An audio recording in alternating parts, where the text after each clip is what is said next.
मेरे ओर से सबको जय मसीह की। मेरा नाम दिनेश कुमार राव है।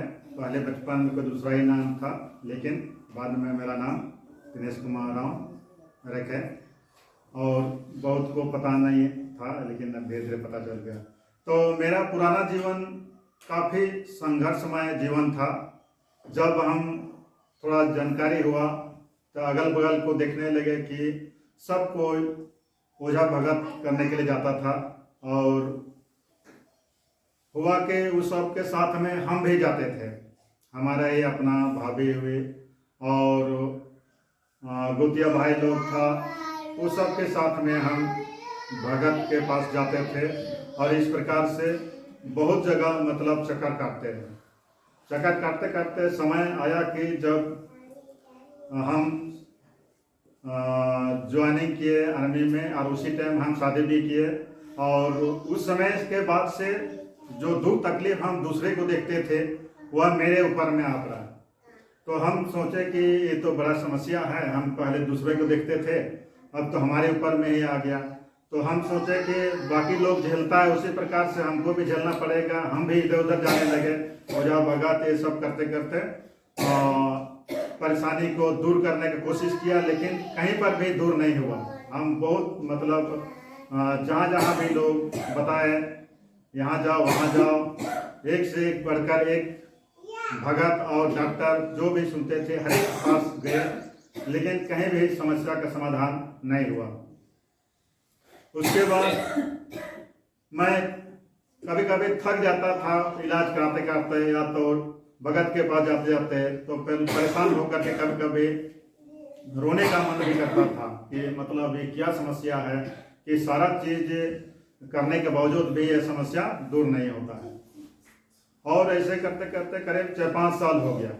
4-5 साल होने के बाद में हुआ कि हम बच्चे सबको लेकर के फिर फैजाबाद चले गए। और वहाँ पर एक पीर बाबा हुआ करता था, आज लोग भी जहाँ तहाँ है। तो सब बोला कि वहाँ पर जाने से ठीक होगा।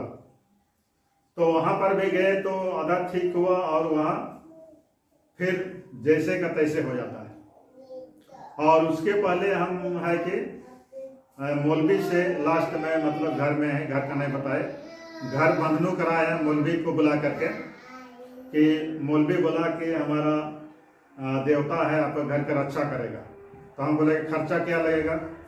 तो बोला 1000, और सबको ताबीज बना के देंगे जैसे कह के। फिर मौलवी को हमने घर में बुलाया, उसके बाद सबको ताबीज वगैरह बनाया और बोला कि ये देवता है जो कि आपका घर में पहरा करेगा। हम बोले कि हमको क्या करना पड़ेगा उसके लिए? तो बोला कि हर एक शुक्रवार को चौखट में अगरबत्ती जलाना। तो हम ये सब कर किए। उसके बाद में करने के बाद में फिर हम चले, फिर ड्यूटी आने का टाइम हो गया, छुट्टी ख़त्म हो गया तो फैजाबाद लेके चले। तो उसी दिन है कि मेरा बच्ची है कि बुखार शुरू हुआ उसको। जिस दिन जाना तो उसी दिन रात को बुखार आया और सवेरे जाना था। और उसके बाद उस दिन जब जाने लगे तो और बुखार ज़्यादा ही आ गया। और उसके पहले समस्या था कि घर में कोई न कोई कुछ होते रहता था। कोई जैसे कि गाय सब है दूध दे रहा है तो अचानक कुछ न कुछ हो जाता था, कभी बकरी मर जाता था। तो इस प्रकार से है कि समस्या खड़ा होते जाता था, नया नया समस्या आते जाता था। कभी घर में कोई न कोई बीमार होता था, कहीं पत्नी तो कहीं और कोई भी बीमार होता था। कहीं के पहले तो हम दूसरे को देखे थे, लेकिन अब देखे कि समस्या हमारे ऊपर ही आ गया। फिर मौलवी को ये कराने के बाद में फिर हम यहाँ से चले। तो फिर कोडरमा गए तो वहाँ पर है कि बच्ची का और भी बुखार ज़्यादा हो गया। और जाते जाते हम लोग का ट्रेन भी छूट गया, और दिन भर वहाँ कोडरमा में इंतज़ार किया कि शाम को फिर जम्मू तवी सियालदा होगा तो उसी से फिर जाएंगे फैजाबाद। तो वहाँ सोचे कि अब इलाज करा लेते हैं बच्चे को। तो इलाज कराए कि बच्चा स्पेशलिस्ट डॉक्टर को करके वहाँ पर कोडरमा में। तो सुई दवा कराने के बाद भी मतलब वो ठीक नहीं हुए, कोई बुखार कम नहीं हुआ। उसके बाद वैसे ही ट्रेन आया और उसके बाद उसमें फिर चले गए फैजाबाद। वहाँ पर गए तो 2-3 दिन लगातार इंजेक्शन दिला रहे हैं, लेकिन वो बच्चे ठीक नहीं हो रही है। और ये समस्या तो उस समय खड़े हुए, लेकिन उसके पहले मेरा पत्नी का शरीर में पूरा दर्द घूमता रहता था और इसके लिए भी बहुत हमने इलाज कराया, गया तक गए और वहाँ पर भी इलाज कराया और भी इधर उधर बहुत ये किए। तो वो समस्या तो पहले से पड़ा हुआ था, लेकिन नया समस्या फिर बच्चे के ऊपर में हो गया। अब दूसरा समस्या हो गया। अब मेरा समस्या था कि मेरे को हफ्ता में पेट खराब होता रहता था, हफ्ता में पेट खराब होते रहता, ये समस्या था। और ये सब समस्या चलने के बावजूद भी दूसरा समस्या हो गया। आप सोचते कि आप क्या करें, बच्ची को लेकर के फिर ड्यूटी के लिए फैजाबाद चले गए। वहाँ 3-4 दिन हो गया तो उसको कोई बुखार नहीं भागे और खाना पीना भी खाना छोड़ दी। तो एक दिन बोली कि पापा हमको डर लग रही है। तो हम फिर चिंता में पड़ गए कि अपने गांव में है कि कोई डरता था उधर तो कुछ न कुछ हो जाता था। तो वही चिंता में पड़ गया कि भी डर रहे हैं, बोलती है अब क्या होगा। फिर वहाँ कोई बोला कि वहाँ पीर बाबा के पास जाओ, तो वहाँ पर भी गए तो वहाँ पर भी ठीक नहीं हुए, जज का तैस ऐसे ही हुआ। फिर वैसा ही परेशानी पड़ा हुआ था। फिर है कि एक दिन ड्यूटी था, शाम को पड़ा, उसी ड्यूटी के दौरान ही उधर मतलब दुख तकलीफ पड़ा हुआ है तो ड्यूटी था। तब तक हम इधर कुछ नहीं बताया कि मेरा ये समस्या है, वहाँ पर ड्यूटी जहाँ करते थे पलटन में। फिर है कि शाम को गए तो बच्ची भी डरने लगी, चिटी चिटी बंदर बंदर बनने लगी। उसके बाद हम सोचे कि ऐसे मतलब ठीक हो जाएंगे, ऐसे मतलब धुंधला कर रहे होगे, इसीलिए वो डर रहे हो। उसके बाद में और आए, शाम को आने के बाद में है कि लगातार मतलब वैसे ही शुरू हो गया। बोले कि डर रहे थे। तो जब हम पहुंचे तो बाद में फिर 1 घंटा के बाद में करीब 7:45 बजे के बाद में फिर शुरू हो गया ऐसे। तो पहले हम उपवास करते थे मंगलवार को और बजरंग बली का पूजा करता था। पहले लोग सब करता था तो देखा देखे हम भी, तो हम कुछ उसको पढ़ने लगे कि ठीक हो गए बोल करके। तो क्या ठीक होगा, कुछ ठीक नहीं हुए। हम बोले कि ये सब भी बेकार है यार, बहुत मतलब इतना हम तो हनुमान चालीसा पढ़ रहे हैं, अभी डरना बंद हो जाना चाहिए। हम बोले आप सोचे अब क्या उपाय करें। फिर उसके बाद में ऐसे करते करते है कि 12 बज गया। तो मेरा ड्यूटी था 6 बजे से 8 बजे तक। तो 8 बजे के बाद में आने के बाद में तो ये ड्रामा होने लगा, डरने लगे। तो आने के बाद में फिर है कि लगातार ऐसे ही खाना वाना खा के सोते हैं तो फिर ऐसे डरने लग जाती है। उसके बाद धीरे धीरे है कि घर में चप्पल का आवाज़ सुनाई देने लगा। चप्पल का आवाज़ सुनाई देने लगा तो हम उठ के देखते हैं तो कोई नहीं दिखाई देता है। फिर ऐसे ढकाते हैं कि थोड़ा सा नींद आएंगे तो फिर चप्पल का आवाज़ आता है। उसके बाद में हम सोचे कि चप्पल का आवाज़ है, हम सुन रहे हैं देख रहे हैं तो कुछ नहीं दिखाई देता है। तो हम सोचे जरूर कुछ गड़बड़ है, लेकिन फिर भी हिम्मत कर रहे हैं। उसके बाद पत्नी को हम नहीं बता रहे हैं कि हम इसको बताते हैं तो डर जाएगी बोल के, हमको चप्पल का आवाज़ आ रही बोल करके हम नहीं बता रहे हैं इसको। उसके बाद 12 बज गया तो फिर ड्यूटी आने का टाइम हो गया। 6 से 8 2 घंटे का था और फिर 12 से 2 बजे तक। तब फिर हम बोले कि हम जा रहे हैं, थोड़ा बता के आते हैं कि मेरा बच्ची का तबीयत खराब है, हम कैसे ड्यूटी करेंगे। तो बोले कि नहीं नहीं हमको एकदम यहाँ रहना मुश्किल है, ऐसा बोल रहे। हम बोले अभी तक कुछ नहीं हो है, कुछ नहीं होगा। ऐसे हम हिम्मत थोड़ा सा बंधाए, कुछ नहीं होगा, हम बता के आने दीजिए। तब फिर हम गए बताने के लिए वहाँ। तो एक सिपाही भाई था और मेरा उसी के साथ ड्यूटी था, तो वो पहले से आके खड़ा था। हम बोले कि ऐसा ऐसा समस्या हो गया, मेरा बच्ची डर रही है, पत्नी तो का तबीयत तो खराब ही रहता है, दर्द घूमते रहता है, इनसे हम कैसे ड्यूटी करेंगे। तो आप बता दीजिएगा कि आया था से चला गया। फिर फिर बोला कि ना ऐसे बता देते तो ठीक है था, ऐसे बोला। तो हम सोचे कि ठीक है तब बता देते हैं कि ऐसे ऐसे समस्या है। तो जब बताने गए तो सुनील भाई था, सुनील उरांव, जो उसको हम पहले नहीं जानते थे। वो पहले रांची में ड्यूटी दूसरा जगह करते थे, तो आए थे वो भी अचानक वहीं पर पोस्टिंग आया था या दूसरे जगह से। और उसको हम बताए तो बोला कि अच्छा ठीक है हम भी चलते हैं। हम बोले कि मेरा बच्ची डर रही है इस समय और हम कैसे ड्यूटी करेंगे, पत्नी का तो समस्या है ही, लेकिन ये बच्ची डर रही है, बुखार है 3-4 दिन से, खाना भी नहीं खाती है, डर रही है, हम कैसे ड्यूटी करेंगे, हम नहीं ड्यूटी कर सकेंगे। बच्चा को इलाज उलाज करने के लिए कहाँ जाएंगे पता नहीं चल रहा, समझ में नहीं आ रहा है कि हम कहाँ ले जाएं इसको। तो फिर सुनील भाई था, वो बोला कि अच्छा ठीक है हम भी चलते हैं। तो हम सोचा कि चल सीनियर है ड्यूटी करने वाला, तो इसलिए देखने के लिए जा रहा होगा, ये सोचे। हम भी नहीं जानते थे उसको, उसके बारे में कुछ पता नहीं था। फिर साथे में गया 12 बजे के लगभग में, 12 बजे हम आए तो वही 12:30 बजे तक में पहुँचे। वहाँ गया तो उसने यीशु मसीह के विषय में पूछने लगा कि आप लोग यीशु मसीह को जानते हो? तो बोला कि हाँ हम तो सिर्फ किताब में पढ़े थे कि यीशु मसीह है कि क्रूस में चढ़े और तीसरे उसको गाड़ा गया और मर गया और तीसरे दिन फिर जी उठा, वैसे हम किताब में पढ़े थे, ऐसे बोले।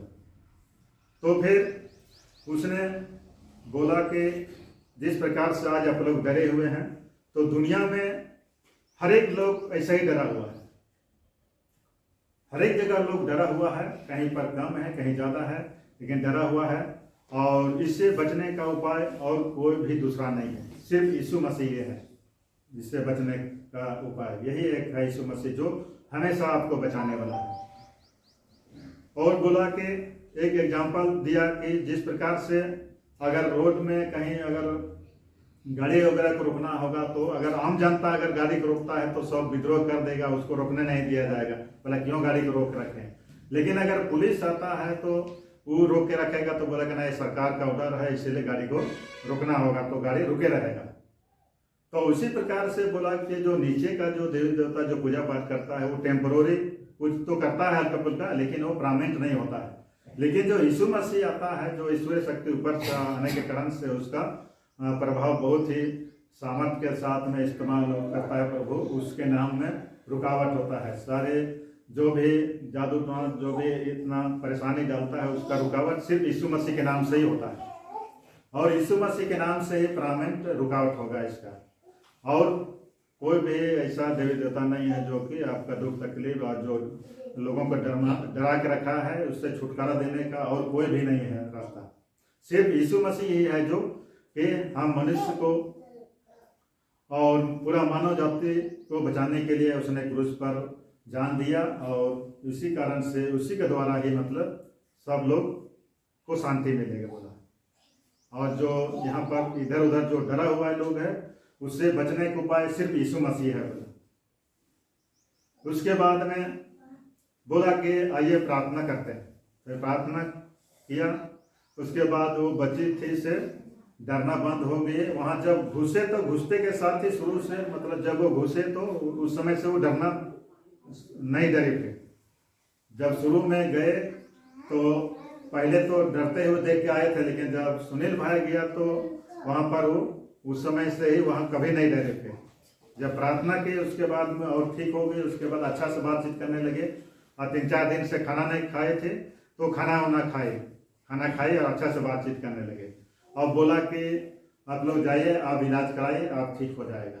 दूसरा दिन फिर है कि गए दूसरा जगह, फिर दवाई लिया, उसके बाद में फिर वो पूरा ठीक हो गई। बोला कि और अगर कुछ डर जैसा लगता है तो सिर्फ यीशु मसीह के नाम से बोलना है कि हे शैतान दूर हट जा।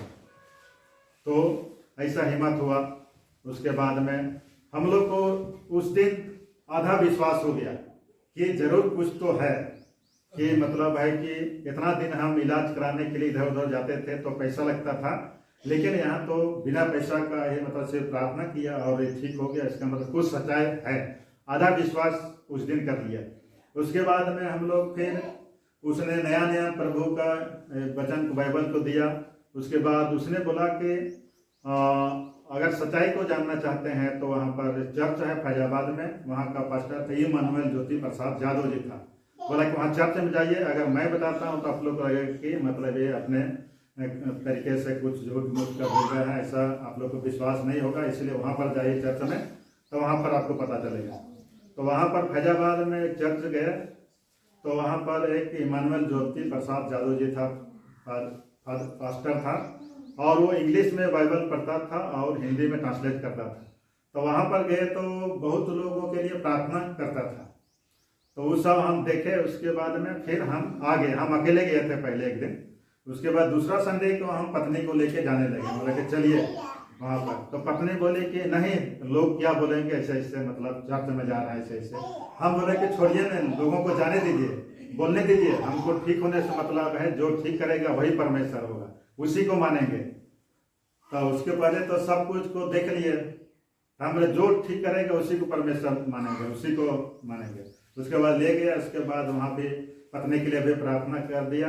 उसके बाद आशीष से बना दिया और दूसरे तीसरे दिन में है कि वो भी ठीक हो गए। उसके बाद में हमको बहुत ही खुशी लगा, बोला कि सचमुच प्रभु यीशु मसीह एक है जो कि हमको एक भी पैसा नहीं लगा और वो ठीक हो गए। फिर हम विचार किए कि मतलब फ्री में कौन देता है, हालेलुया। फ्री में कौन देता है? एक तो सरकार देता है और एक ऊपर वाला। तो सचमुच ये ऊपर वाला प्रभु यीशु मसीह सच्चा परमेश्वर है, यही जो कि लोगों को मतलब बचाता है। और यीशु मसीह सचमुच है कि लोगों को बचाने के लिए आया है। परमेश्वर ने यीशु मसीह को सचमुच है कि हम लोगों के बीच में भेजा है और यीशु मसीह के द्वारा ही बहुत से लोग बचाए जाएंगे। और हम लोग यहाँ पर इतना बैठे हैं, हम आंखों के सामने अभी देख रहे हैं कि जैसा उस समय वचन में सुने थे कि आपके द्वारा और आप प्रभु में आएंगे तो और भी लोग को प्रभु बचाएगा। तो आज जितने भी लोग बैठे हैं सबको हम प्रभु को धन्यवाद करते हैं कि प्रभु ने सबको अब तक बचा के रखा है और बचाएगा। तो इतना होने के बाद में हम लोग है कि चर्च जाने लगे। उसके बाद 1 महीना के बाद वहाँ पर सरजू नदी बोलते हैं, वहाँ पर नाम रखा है। तो वहाँ पर हम लोग पानी में डूब करके फिर बपतिस्मा लिए। तो उस समय है कि हम लोग किसी को नहीं पूछे। अगर किसी को पूछते हैं कि यीशु मसीह में आना है इसमें, तो कोई भी इतना प्रकार का बोलेगा। बाद में लोग बोलता था कि किसी को पूछ लेना चाहिए कि इसमें चलना है कि नहीं चलना है। तो हम जब देख लिए कि हम शारीरिक रूप से स्वस्थ हो गया, आत्मिक रूप से हमको हिम्मत हो गया, जो शैतान पहले डराता था लेकिन अब हम डरने नहीं लगे क्योंकि यीशु मसीह हमारे साथ में हो गया। तो अब हमको इधर उधर पूछने की क्या जरूरत है। जब हम आंखों के सामने हम देख लिए कि ये मतलब दुकान में जाते हैं तो ये रसगुल्ला है, हम देख रहे हैं, तो उसको खाने के लिए हमको पूछने की जरूरत है कि इसको खाएं कि नहीं खाएं। तो हमको खाना चाहिए, हम देख लिए कि अच्छा है। तो उसी प्रकार से यीशु मसीह के बारे में हमने उसका चंगाई को देखे और है कि किसी को नहीं पूछे, ना अपने अगल बगल किसी को, ना पलटन में किसी को पूछे, ना गांव में किसी को नहीं पूछे। हम पूरा एकदम हम लोग जो होगा देखा जाएगा, हम लोग बपतिस्मा ले लेते हैं। फिर सरजू नदी में जा करके बपतिस्मा लिए और वहाँ पर बपतिस्मा लेने के बाद में बोला कि आप लोग ऊपर परीक्षा भी होगा तो घबराना नहीं। तो बोला कि यीशु मसीह के नाम से हटाना है। इतना सिर्फ हम लोग कुछ भी प्रार्थना करने नहीं जानते थे। लेकिन बपतिस्मा लेके आने के बाद में फिर पत्नी वहाँ क्वार्टर में थी। तो बपतिस्मा लेने के बाद में बोली कि हमको लगा था कि पीछे तरफ कोई आ जाता है, कुछ मतलब भारी भारी सा लगता था। तो हम फिर ऐसे बोले कि हे शैतान यीशु के नाम से हट जा। तो फिर वो भाग जाता था, फिर ठीक लगने लगा ऐसे।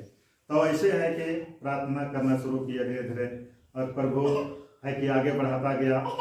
और जब हम गांव में आए, वहाँ पर हो गया बपतिस्मा लेने की प्रक्रिया, फिर विश्वास में ये हो गया। उस समय पे हम लोग डगमगाते रहे थे, डगमगाने की कोशिश करता था, लेकिन पूरा हिम्मत में था कि आ गया है तो जो भी होगा हम पीछे नहीं हटेंगे। हालेलुया।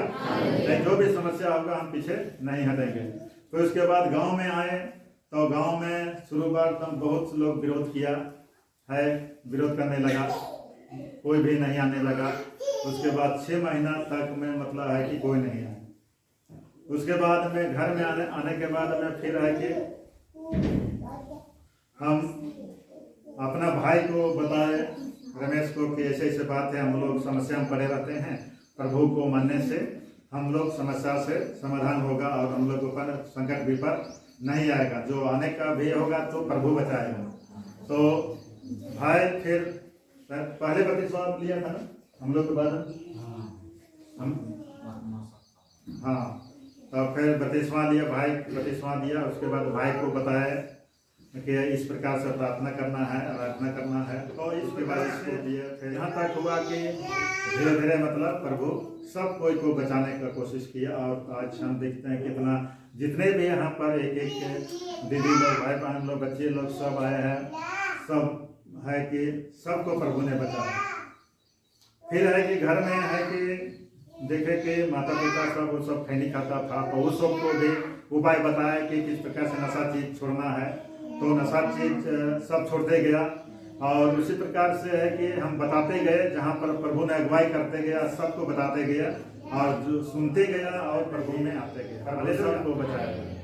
मेरा अगुवाई की तरह सबको आशीष मिले, सबको जय मसीह।